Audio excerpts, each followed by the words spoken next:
Hey guys, it's me. It's Queen Said Haru, and thank you for joining me for another wonderful edition of Ask an Aquarius. If you haven't already, please hit the red subscribe button and smack the bell. All right, guys, I got a very interesting question from a woman the other day. One of my clients I talk to all the time.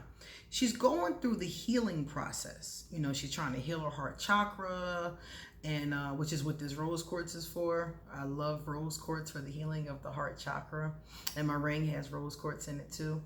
So she's going through that process. She's healing her heart chakra, and she asked me, "What happens after you heal? What happens when you get to the other side?"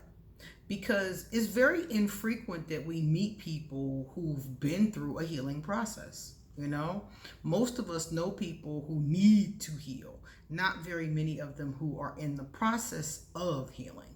You know, some of them say they are, but they're not really doing anything. So it's like, okay, so what if you do the work? What if you do the therapy? What if you wear the rose quartz? What if you get the self-help books? What if you really do the work like I did? You know, what happens after that? And that's her question. She's like, okay, so what happened? What was the change? What did you notice? And I'm gonna tell you something. The first thing I noticed, and my daughter said this to me when we were talking about it, the first thing I noticed was after I had come to a healed space. Because remember, healing is a process and you're always working on yourself. So you can always tweak yourself. You can always get better. But when I initially felt myself healing and getting to a better space, we both noticed that I was less irritable. See, when you're in pain, because that's why you heal, because you're in pain. When you're in pain, you don't realize that it is not just emotional pain. Emotional pain is just like physical pain, you know, in that sense. Because physical pain, of course, is in the physical body. Emotional pain doesn't always hurt physically, but sometimes it actually does. Some people feel a pain right in their heart. And there were plenty of times when I felt that.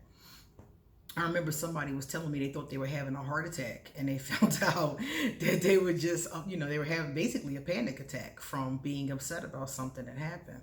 And so it does have a physical manifestation a lot of times. But when you're in emotional pain, you're irritable just like if you would be in physical pain. Some people in physical pain are very irritable.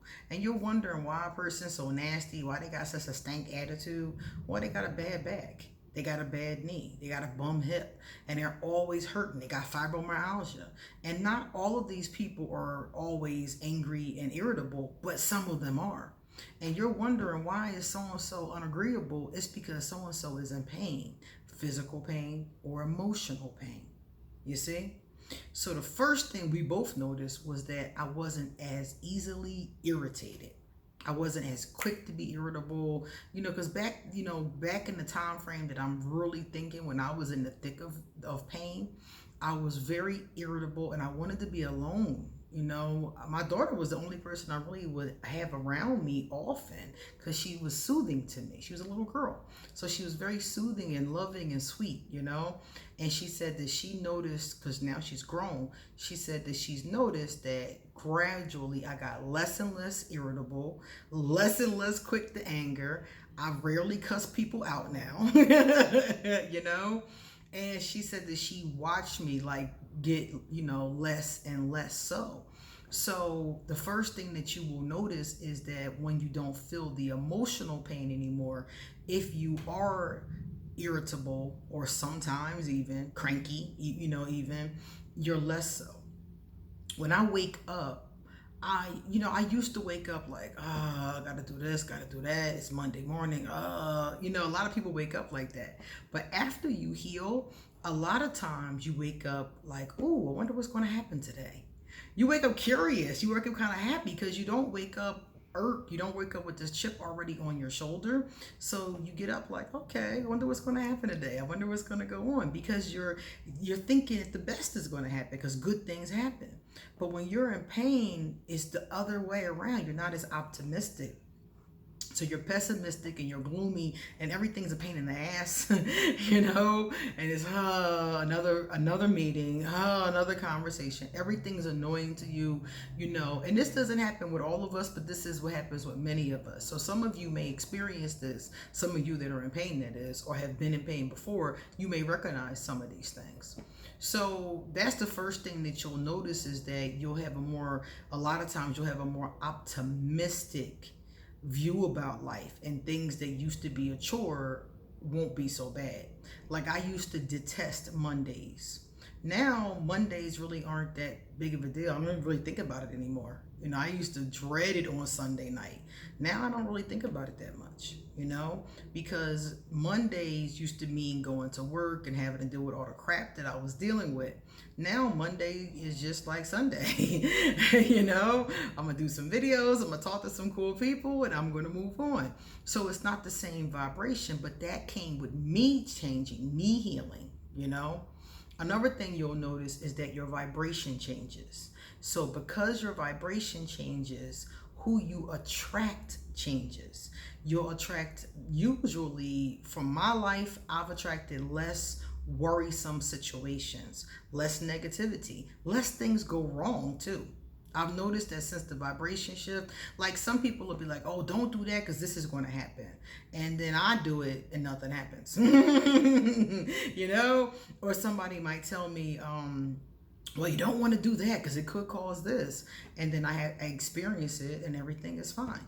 You know, so a lot of times people will say your luck gets better, but it's not so much your luck gets better. You're vibrating differently, so you're drawing better experiences and better people to yourself. When I was in pain, I drew people who were in pain, and I drew people who were wanting to, you know, to use people. You know, a lot of user kind of people will come around. People who were equally in pain too. So that wasn't that bad, but I would like to, at that time, I would like to have attracted some people who were not in pain, that could help me, you know, that could lead me. And, you know, slowly but surely, as I vibrated differently, who I attract vibrated differently. So I don't attract as many fucked up people. You know, I attract a lot more kind people, a lot more people that are in a good space, a lot more optimistic people, a lot more people that are not just talking about changing their lives or talking about having a good life, but are actually doing it. You know, so everything changes with your vibration. Even the kind of lovers that are attracted to me changed. You know, I told you guys I had a tendency to draw fixer-uppers. I don't draw as many fixer-uppers anymore. Every once in a while they come forward and I just, you know, I'm like, I'm good, you know. But most of the time when somebody steps forward, and that hasn't happened much, but most of the time when somebody steps forward, they're not in that same vibration, you know, of being a total mess, basically a total emotional mess. The ones that are coming forward now are either in alignment or trying to get in alignment. Whereas before they were nowhere near it, wasn't even thinking about it. You know, when I mentioned it, they thought I was crazy, you know. So the vibration of lover I attract has changed too. So like I said before, after you heal, a lot of those kind of things change. The opportunities that come to you change, you know, because when you're in pain, some of those opportunities you would not have done a good job with because your own hurt, your own bitterness could hold you back. So when you're not in pain, those opportunities change too. So this is not to say that nothing good happens to you while you're in pain. A lot of positive things did happen. That's how I was led out of the darkness, you know. But it's just that things are a lot more, the universe is a lot more cooperative when your vibration is more cooperative. So I just wanted to point that out for those of you who are on a healing journey, because I know when you're on a healing journey, sometimes you think it's never going to get better. Somebody said to me in the comment section the other day, it's been 4 years and it hasn't gotten better. And I'm like, shit, you just scratched the surface. Keep going. 4 years? Are you serious? Some people it depends on how much trauma you really have. 4 years is a drop in a bucket if you've had a lot of trauma. If you've had trauma from childhood, for example, let's say you had a parent or two parents that weren't very good, or maybe one was but one wasn't. Let's say you've had several bad lovers or situations that you shouldn't have been in. Let's say you've had problems at work. If you've had, it depends on how many wounds you've had. It's kind of like going to the hospital. If you have a splinter in your finger, it's going to be a lot easier to heal your finger than it is somebody who's crippled from the neck down and just got out of a car accident. Now, both of you could be healthy again one day. I've seen people walk away from car accidents, go through a healing process and they right back to normal. So both of you could end up healthy one day, but one of you has a lot more work to do and a lot further to go than the other person. So if you've been working on it for a certain amount of time, and you still feel like it's not getting better, you're still hurting, that means that you need to keep doing work, and you need to look at what are you actually doing. Because whenever somebody tells me they're not healing, the first question that comes in my mind is, are you really doing healing work, or are you just saying you're doing healing work? Because a lot of people don't be doing shit but swear they're healing. And I'm like, what are you doing? Oh, I'm using spiritual methods. What are you doing? Oh, I'm reading books. What are you really doing? And when you get down to the nitty-gritty, they're half-assing and they're not consistent. So they might have some books. They might do a meditation once or twice a week, but they're not being consistent enough. Your work, when you're trying to heal, has to be steady, focused, and consistent. You have to go after the healing like you are seeking your last breath. Seriously, you have to really be serious about it. And if you only half-assing it, not being consistent, then you're not going to heal. And if you do, it's going to be a long time. If you're just half-assing it, probably not going to happen, period. But if it does happen, it's going to be a long time. So if you've been working on it consistently, and remember I said consistently, for 4 years, keep going. Keep being consistent, keep working on it, and check what are you actually doing. Are you actually doing things that are going to help you? I have a lot of videos about doing healing work, and I gave a lot of things. I gave a lot of meditations and books and all kinds of stuff. And that's the stuff that I use to get to this point. And it's still the same. Every day I work on myself. Every day for 30 minutes, I have an appointment with myself. And I do meditation. I do, sometimes I read my own cards every single day. So my thing is that if you have a lot of work to do, or if you find yourself not really healing, look at being more consistent. Look at doing more of those things, and look at doing them every single day. Look at spending 30 minutes to 60 minutes a day on you. And a lot of people I notice, again, who have this problem are constantly just making excuses. Oh, I don't have time to do this. I don't have time to meditate. I don't have time to read. Well, then you don't have time to heal then. You have to make time for yourself. You have to be just as important to yourself as anything else going on in your life. So if you have time to go to work, if you have time to take care of your kids, if you have time to look after your family, you have time to do something towards your mental and emotional and spiritual health every day. I work the equivalent of 3 jobs.